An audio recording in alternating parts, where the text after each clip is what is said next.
Since the late 1980s, your work has been pivotal in making geographers and other social scientists, as well as humanities scholars and artists, reconsider their relation to spatiality.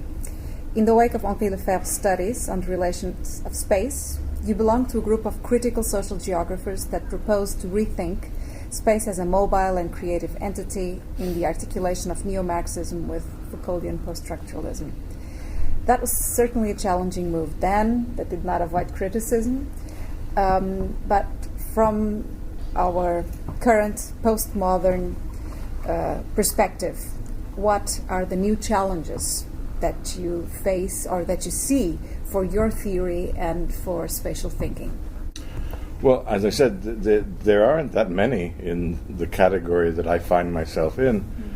And I guess one of the first challenges is to try to expand the number of people who are engaged with this kind of thinking. As I was saying before, there's tremendous resistance from geographers, left and right. It doesn't matter, the political part of the spectrum, in part because I'm much more eclectic than I used to be, and so therefore I upset people to the left and the right of me.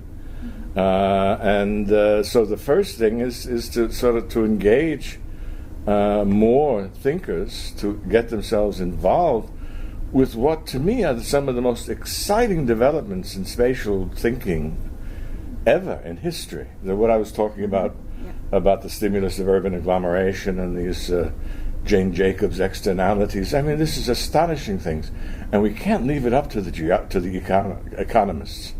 The economists are so narrow-minded that they won't be able to enrich these studies very much. That's where we need cultural studies people, cultural geographers and others, economic and social geographers and other thinkers, and to engage in that one. The other the whole spatial turn is being resisted by many, and carrying the spatial turn more deeply is another one of my current involvements. I don't care what the label is, and I don't care where it is, that still, even with this spatial turn, people are still using it very superficially. And so I think there's a new regionalism as well.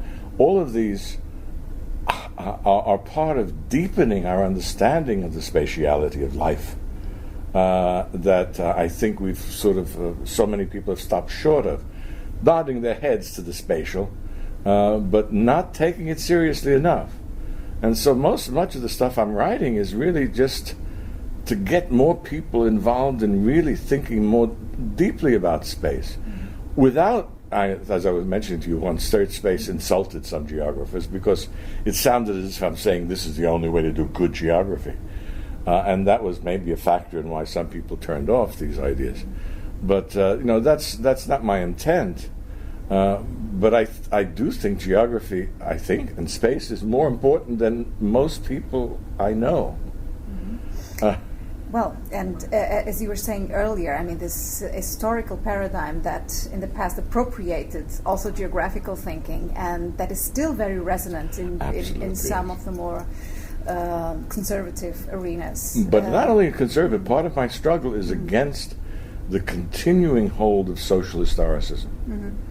I've been doing some work on trying to understand how the force of this historicism emerged in the late 19th century and how it implanted itself so deeply. And the German connection is the vital one. Rickert and all of the people who eventually gave birth to Heidegger, and these are people who were engaged in a very exciting idea. What, as the social sciences were being created, and they asked, well, what distinguishes the social sciences from the natural sciences? We can't just mimic physical science. There's got to be something special. And something special these German philosophers thought about was history. And so they said, we must construct a history that's as rigorous as science. Archival study, accurate footnotes, this whole notion of rigorous historiography.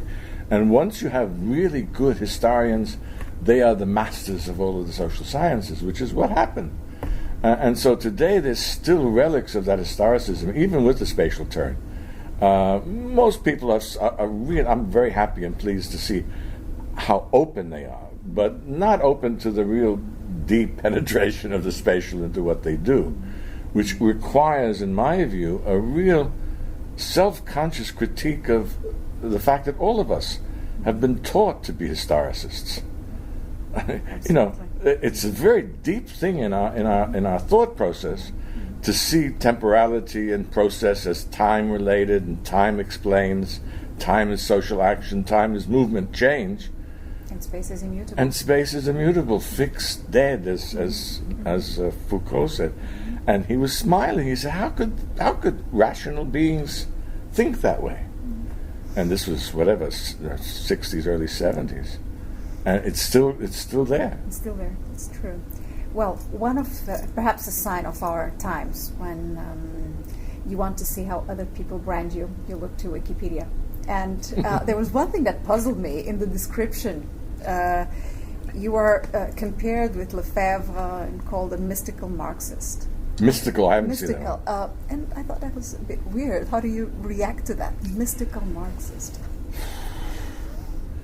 Well, I don't remember seeing that, but I can see Lefebvre being, you know, and myself as mavericks, as heterodox, somehow seeing that by not falling into the conventional orthodoxy, that we suddenly become mystical in the sense of metaphysical. I mean, Lefebvre called himself a meta-philosopher. And the narrow view in Western science of metaphysics is that it's outside positivist understanding and scientific understanding, and has a little bit of mystical to it.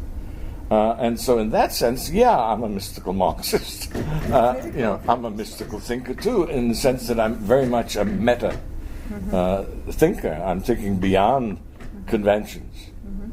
And most people are comfortable with conventions. By the way, Wikipedia, for a period of time, confused me with Edward Said.